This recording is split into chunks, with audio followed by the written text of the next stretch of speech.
কিছুদিনের অপেক্ষা, তারপরেই নতুন সরকার শপথ নেবে। আর তার আগে আমাদের সঙ্গে রয়েছেন বিজেপি রাজ্য সভাপতি শ্রমিক ভট্টাচার্য। শ্রমিকদা, প্রথমেই অনেক ধন্যবাদ, অভিনন্দন আপনাদেরকে।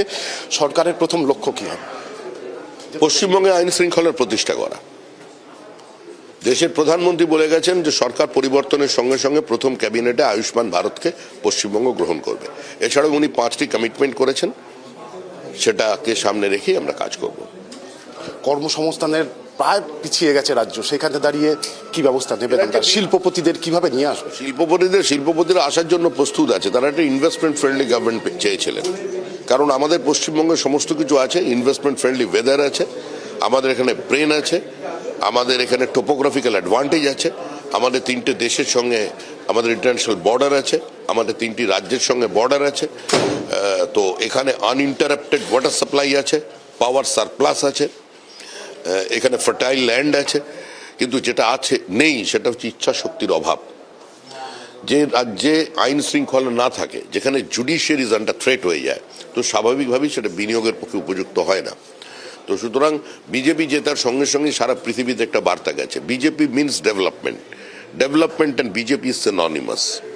সেটা দেশের প্রধানমন্ত্রীকে দেখে সবাই বুঝেছেন। And today's religion is democracy and today's politics is development. তো এই মন্ত্র নিয়ে আমরা চলছি, আমরা প্রস্তুত। সারা দেশের থেকে বহু মানুষ আমাদের সঙ্গে যোগাযোগ করেছেন। নির্বাচনের আগেও আমাদের যারা ছেলে মেয়ে কাজ করছে সিলিকন ভ্যালি থেকে আমার কাছে এসেছেন, তারা বড় ইনভেস্টমেন্ট করতে চান। সেমিকন্ডাক্টর ইন্ডাস্ট্রির লোকজন এসেছিলেন, তারা ইনভেস্টমেন্ট করতে চান। এখান থেকে তো শিল্পপতি যারা এখান থেকে পুঁজি তৈরি করেছেন, তারা তো নিয়ে অন্য রাজ্যে চলে যাচ্ছেন। এই অবস্থার পরিবর্তন দরকার। শ্রমিকদা, একটা জিনিস যে আপনি বলার পরেও বেশ কিছু জায়গায় হামলা আক্রমণের ঘটনা ঘটছে এবং বিজেপি কর্মীরাও হামলা আক্রমণের ঘটনার মধ্যে বিজেপি কর্মী যদি কেউ করে, তাকে আমি পার্টি থেকে বার করে দেবো। সন্ধ্যের মধ্যে থেকে পরিস্থিতির পরিবর্তন দেখবেন। আমি ডিজিকে কালকে বলে দিয়েছি কোনো রং দেখবেন না, গ্রেপ্তার করুন। সিপিকে বলেছি রং দেখবেন না, গ্রেপ্তার করুন। আপনি একজন সাংবাদিকের বাইরেও আপনার ব্যক্তি সত্তা নিয়ে আপনি যদি মনে করেন এখানে এই ধরনের ঘটনা দেখেন, আপনি বিজেপির কাউকে ইনফর্ম করে দিন, আমাকে ইনফর্ম করে দিন, পুলিশকে ইনফর্ম করে দিন, তুলিয়ে দিন। এই জিনিস আমরা বরদাস্ত করব না। এটা জঙ্গলের রাজত্ব নয়। যে কাজ তৃণমূল করেছে সে কাজ বিজেপি করবে না। আজকে যদি রেজাল্টটা উল্টো হতো, আমাদের 200 কর্মী এতক্ষণে খুন হয়ে যেত আর 1000-এর বেশি মহিলা গ্যাংরেপ্ট হয়ে যেত। সেটা কিন্তু দুর্ভাগ্যের বিষয়, এটা জিতলাম আমরা, আমাদের 2জন কর্মী খুন হয়ে গেল। রাজারহাটে আমার নিউ টাউনে আমাদের কর্মী খুন হয়েছে, ওরা আমাদের কর্মী খুন হয়েছে, তবে হিসাব হয়ে যাবে। আমি যদি চাই, এখনই প্রসেনজিৎ দাসের যেটা ঘটেছিল, একমাত্র ছেলেকে বারান্দায় ঝুলিয়ে দিয়েছিল মেরে আমাদের দমদমে, আমি যদি চাইতাম আজও এই মুহূর্তে যদি চাই 15 মিনিটের মধ্যে আমি হিসাব করে দিতে পারি। কিন্তু আমি সে রাস্তায় যাইনি। আমরা বলেছি আইন আইনের পথে চলবে, পাতাল থেকে আমরা খুঁজে বার করব। আর যে আইসি সেদিন এফআইআর নেয়নি, তিনিও রেহাই পাবেন না। এটা আমাদের কথা। তৃণমূল থেকে তো এখন অনেকে যোগ দিতে চাইবে, কি করবে? কোনো যোগদান নেই। কোনো মিউনিসিপ্যালিটি, কোনো কর্পোরেশন, কোনো পঞ্চায়েতের পরিবর্তন হবে না। কোনো মিউনিসিপ্যালিটির মাথার উপরে বিজেপির ফ্ল্যাগ লাগবে না। আগামী 1 মাসে বিজেপিতে কেউ কোথাও যোগদান করবে না। বিজেপির কোনো নেতা হতে পারেন, যত বড় নেতা হোক, কোনো সাংসদ হতে পারে, সেও যদি কারোর হাতে পতাকা দিয়ে থাকে, কালকের পরে সেটা যোগদান হিসেবে গণ্য হবে না এবং সে বিজেপি কর্মী নয়। আমি শুনছি দমদমের ওখানে কেউ অটো ইউনিয়ন করবে বলে স্বঘোষিত নেতা হয়ে গেছে। দুপুরবেলার পরে দেখবেন ও লকআপে আছে। শেষ প্রশ্ন, এই অসাধ্য সাধন কিভাবে পারলেন শ্রমিক ভট্টাচার্য? রাজ্যে পদ্ম ফোটাতে আমি কেউ নই। বহু মানুষের আত্মত্যাগ, যাদের নাম কাগজে লেখা নেই,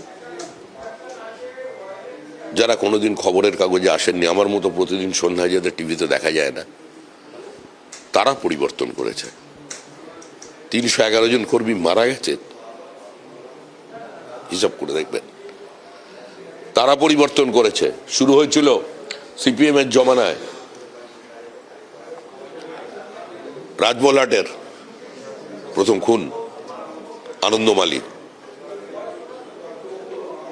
জাঙ্গিপাড়ার কঙ্কা টুডু সাঁওতাল 1 ঘন্টা ধরে লড়াই করেছিল তীর-ধনুক নিয়ে, তারপরে লঙ্কার গুঁড়ো ঢুকিয়ে দিয়েছিল সিপিআইএম, তারপর গুলি। আমার শরীরেও বোমে স্প্লিন্টারের দাগ আছে। 3 বার তৃণমূল কংগ্রেস আদর করে দিয়েছে, ভালোবেসে। সে দাগ, একটা দাগও পড়ে গেছে। সেটা তো আমারটা নয়, বাদই দিলাম। কত কর্মী খুন হয়েছে আমরা ওগুলো ভুলিনি।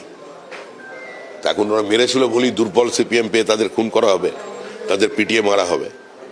এরকম যদি বিজেপিতে কেউ শুরু করে, তার জায়গা বিজেপিতে নেই, তার জায়গায় জেলে। মমতা বন্দ্যোপাধ্যায়কে ছোট মাছ পাঠাবেন বলেছিলেন, আজকে 6 তারিখ। মমতা বন্দ্যোপাধ্যায়কে ছোট মাছ পাঠাবেন বলেছিলেন 6 তারিখে, আজকে 6 মে।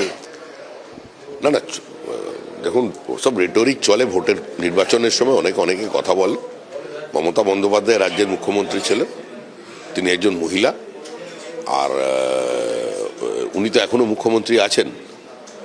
ওনার বিশ্রামের পরে তখন দেখা যাবে। শেষ প্রশ্ন, রাজ্যের মানুষের উদ্দেশ্যে বিজেপি রাজ্য সভাপতির কি বার্তা থাকবে? রাজ্যের মানুষের উদ্দেশ্যে বিজেপি রাজ্য সভাপতির কি বার্তা? সুস্থ থাকুন, ভালো থাকুন। ভরসায় যখন রেখেছেন নরেন্দ্র মোদীর গ্যারান্টির প্রতি, তাহলে সেটা সম্পূর্ণ হবে। আমরা কথা বললাম শ্রমিক ভট্টাচার্যের সঙ্গে, বিজেপি রাজ্য সভাপতি, এবং খোলামেলা একাধিক প্রশ্নের তিনি উত্তর দিলেন। ক্যামেরায় স্বপন রায়ের সঙ্গে ত্রয়ন চক্রবর্তী, কেটিভি বাংলা।